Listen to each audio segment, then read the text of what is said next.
Assalamualaikum warahmatullahi wabarakatuh. Nama saya Wiranto Paputungan, Program Studi Hukum Ekonomi Syariah, Fakultas Syariah, Institut Agama Islam Negeri Manado. Pada kesempatan ini, saya akan memaparkan materi tentang perkembangan asuransi syariah di Indonesia. Perkembangan asuransi syariah di Indonesia mengalami cukup banyak kemajuan yang sangat pesat. Mengapa demikian? Karena di Indonesia khususnya mendominasi oleh kaum muslimin. Maka permintaan terhadap asuransi syariah semakin tinggi, apalagi asuransi syariah berdasarkan pada prinsip-prinsip syariat Islam. Perbedaan antara asuransi syariah dan asuransi non-syariah tersebut sebenarnya tidak kelihatan signifikan, namun terletak pada perjanjian transaksinya atau akad kerjasamanya. Dalam asuransi non-syariah, nasabah membeli produk asuransi kepada perusahaan dan akan ditanggung ketika terjadi musibah. Sedangkan asuransi syariah yang menganut ajaran Islam, nasabah mengikat diri dan mereka melakukan kerjasama, berkontribusi dan saling menanggung satu sama lain ketika terjadi hal-hal yang tidak diinginkan atau hal-hal terjadi musibah lainnya yang didasarkan pada prinsip-prinsip syariat Islam. Di Indonesia, produk asuransi syariah telah dikenal sejak tahun 1994, walaupun menjadi tren atau populer sejak tahun kurang lebih 2010 sampai 2011. Perusahaan asuransi syariah berbasis syariah ini terdiri dari asuransi takaful yang berdiri sejak tahun 1994. Produk asuransi syariah menganut atau didasarkan pada fatwa Dewan Syariah Nasional dan Majelis Ulama Indonesia yang menjelaskan tentang tujuan, fungsi, pedoman operasional asuransi syariah yang terdiri dari 6 fatwa, yakni ditulis dalam Fatwa Dewan Syariah Nasional nomor 21 garing DSN garing MUI garing 10 garing 2001 tentang pedoman umum asuransi syariah. Sehingga itu yang menjadi dasar mengapa umat Islam di Indonesia selalu berkontribusi dan saling bekerjasama dalam mendapatkan keuntungan bersama. Mengapa demikian? Karena asuransi syariah sangat membantu apa yang menjadi kekurangan dan saling melengkapi satu dengan yang lain. Perkembangan usaha asuransi syariah dipengaruhi oleh produk-produk asuransi syariah tersebut. Mengapa demikian? Karena yang dipasarkan oleh perusahaan asuransi syariah dengan menggunakan prinsip-prinsip syariah. Mengenai produk asuransi syariah ini berkaitan dengan produk dasar asuransi, yaitu produk dasar asuransi dibedakan menjadi 3 bagian yang cukup besar. Yang pertama, asuransi berjangka. Jenis asuransi ini untuk memberikan perlindungan dalam jangka waktu tertentu, khususnya jangka waktu pendek, biasanya dalam waktu kurang lebih 1 tahun atau 2 tahun. Dan asuransi jenis ini atau asuransi berjangka ini tidak mengandung unsur tabungan dan mempunyai manfaat yang memberikan ketika tertanggung meninggal dunia dalam periode waktu tertentu. Apabila tertanggung meninggal dunia dalam masa asuransi, perusahaan khususnya sebagai penanggung akan membayar uang pertanggung dan ahli waris yang ditujukan akan menerima uang pertanggung tersebut. sesuai dengan perjanjian asuransi. Tetapi apabila tertanggung masa hidup sampai jangka waktu asuransi berakhir karena waktu yang telah ditentukan, maka tidak berlaku atau tidak akan mendapatkan uang bertanggung. Yang kedua, asuransi dwiguna. Jenis asuransi ini memberikan perlindungan dan menyediakan sejumlah dana dalam jangka waktu tertentu atau minimal 5 tahun. Produk asuransi dwiguna ini misalnya asuransi pendidikan dan asuransi hari tua. Manfaat asuransi syariah ini diberikan apabila tertanggung meninggal dunia dalam masa asuransinya. Karena asuransi dwiguna ini tertanggung masih tetap hidup sampai masa asuransi berakhir. Apabila tertanggung meninggal dunia dalam masa kontrak, maka perusahaan asuransi akan membayar uang pertanggung kepada ahli waris yang ditunjuk sesuai dengan perjanjian asuransi. Tetapi apabila tertanggung masih hidup sampai akhir perjanjian, maka tertanggung akan menerima uang pertanggung dari perusahaan asuransi. Berbeda dengan asuransi berjangka, ketika pertanggung belum meninggal sampai masa perjanjian tersebut habis, maka pertanggung tidak akan mendapat biaya dari perusahaan tersebut.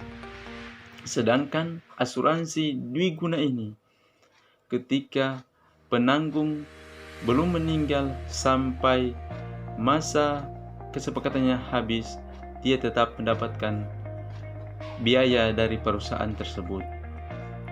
Ketiga, asuransi seumur hidup. Jenis asuransi ini memberikan perlindungan tetap seumur hidup peserta atau karyawan. Manfaat asuransi diberikan pada waktu kapanpun tanpa dibatasi waktu berakhir perjanjian. Apabila tertanggung meninggal dunia dalam masa asuransi seumur hidup, maka peserta atau ahli waris akan mendapatkan uang pertanggung dalam jangka waktu tertentu. Manfaat berupa kesempatan memilih jenis investasi untuk pengembangan dananya dan memberikan pertanggungan apabila tertanggung mengalami musibah sebagaimana yang telah diperjanjikan. Produk-produk asuransi syariah yang dipasarkan oleh perusahaan asuransi syariah dengan menggunakan prinsip-prinsip syariah dibedakan menjadi dua, yaitu pertama, asuransi jiwa atau takaful keluarga. Produk ini dibedakan atas asuransi perseorangan, asuransi kumpul, asuransi dengan tabungan, dan asuransi tidak dengan unsur tabungan, dan mempunyai tujuan untuk memberikan perlindungan kepada peserta yang dimaksud, menyediakan sejumlah dana bagi ahli waris dan atau yang menerima wasiat. Apabila ia meninggal dunia, sebagai tabungan bagi peserta yang masih hidup, serta sebagai persiapan apabila peserta atau ahli waris mendapat kesulitan dana akibat sakit, kecelakaan maupun mendapat ketidakmampuan. Produk asuransi ini menjamin terdiri dari asuransi perseorangan, layanan individu, dan asuransi kumpul, layanan grup atau kelompok. Kedua, asuransi kerugian atau asuransi umum. Produk ini tidak mengandung unsur tabungan. Mengapa demikian? Karena produk asuransi syariah ini tidak dikeluarkan dan dipasarkan asuransi dengan kendaraan bermotor atau asuransi kebakaran. Peraturan perundang-undangan tersebut menyebabkan asuransi syariah mempunyai kekuatan hukum yang kuat. Meskipun belum memberikan kepastian hukum, dikarenakan sesuai dengan pasal 7 ayat 1 Undang-Undang Nomor 10 Tahun 2004 tentang pembentukan peraturan perundang-undangan bahwa Fatwa Dewan Syariah Nasional atau Majelis Ulama Indonesia belum dapat dikatakan sebagai undang-undang. Alternatif pilihan proteksi bagi pemeluk agama Islam yang menginginkan produk asuransinya sesuai dengan hukum Islam adalah asuransi syariah. Di samping ini, dikarenakan perkembangan perbankan Islam menurut peranan perkembangan asuransi syariah juga untuk pengamanan aset dan transaksi perbankan syariah itu sendiri, sehingga ada hubungan simbiosis mutualisme dalamnya. Dengan komposisi jumlah produk muslim yang demikian cukup besar, peluang tumbuh dan berkembangnya asuransi syariah di Indonesia masih sangat terbentang luas. Mengapa demikian? Karena banyak dari penduduk muslim yang sudah memahami betapa pentingnya melaksanakan asuransi Islam secara kafah demi kepentingan keberkahan hidup dunia dan akhirat. Pasti akan tertarik dengan menggunakan atau mengikuti dengan prinsip-prinsip syariah pada asuransi syariah. Dan ditambah lagi bahwa asuransi syariah ternyata sangat komprehensif, dikarenakan sesuai dengan tuntunan Al-Quran dan As-Sunnah atau Al-Hadis. Dengan peluang pengembangan asuransi syariah diantaranya adalah dengan berlakunya beberapa kebijakan pemerintah yang mendukung perkembangan asuransi syariah dengan ditetapkannya suatu kewajiban agar asuransi haji dikelola oleh perusahaan asuransi syariah. Sehingga itu asuransi haji mereka yang mempunyai modal yang lebih untuk mendedikasikan hartanya demi terlaksananya haji tersebut. Perkembangan asuransi syariah di Indonesia telah menunjukkan hal yang positif dan mempunyai kemajuan yang cukup pesat dan memberikan perusahaan asuransi domestik maupun asuransi luar negeri di mana hampir seluruhnya memiliki produk-produk asuransi syariah. Hingga kuartal ketiga, yaitu di tahun 2012, perusahaan asuransi syariah dan reasuransi syariah berjumlah 46 perusahaan. Jumlah tersebut terdiri dari 4 perusahaan asuransi jiwa syariah, 2 perusahaan asuransi kerugian syariah, dan unit usaha syariah, dan juga 17 perusahaan asuransi jiwa dan 20 perusahaan asuransi kerugian, serta 3 unit syariah dari perusahaan reasuransi. Sehingga itu, perkembangan asuransi sampai saat ini mengalami kemajuan yang cukup bagus dan memberikan hal-hal yang positif bagi kaum muslimin. Pada perusahaan-perusahaan asuransi syariah, ada yang menerapkan pola baru dalam penjualan produk, contohnya seperti perjalanan umroh. Pola baru ini menggunakan pemasaran modal telemarketing. Meskipun demikian, perusahaan asuransi syariah juga masih menerapkan pola lama, yaitu marketing dengan kekuatan agensi yang cukup tinggi. Otoritas Jasa Keuangan atau OJK memperkirakan asuransi syariah bisa tumbuh 8,9% pada tahun 2020. Adapun pasar IKNB, industri keuangan non-bank, sampai pada November 2019 mencapai 6,17%. Itu yang menjadi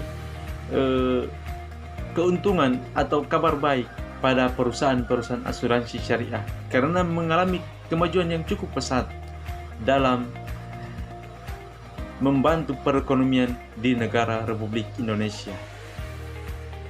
Otoritas Jasa Keuangan itu sendiri menerapkan amanat dari Undang-Undang Nomor 40 Tahun 2014 tentang perasuransian, di mana perusahaan asuransi yang memiliki unit syariah diwajibkan melakukan spin-off pada tahun 2024. Ini yang menunjukkan keseriusan pemerintah bersama-sama pelaku industri dalam pengembangan keuangan non-bank syariah ke depan nanti. Karena ini yang menjadi modal utama dalam menjunjung tinggi suatu dasar-dasar yang melakukan muamalah dengan menggunakan prinsip-prinsip syariat. Karena bukan hanya keberkahan di dunia, tetapi keberkahan di akhirat nanti akan didapatkan. Terima kasih dari saya. Semoga ada hal-hal yang positif bisa diambil di dalamnya. Lebih dan kurangnya saya mohon maaf. Wassalamualaikum warahmatullahi wabarakatuh.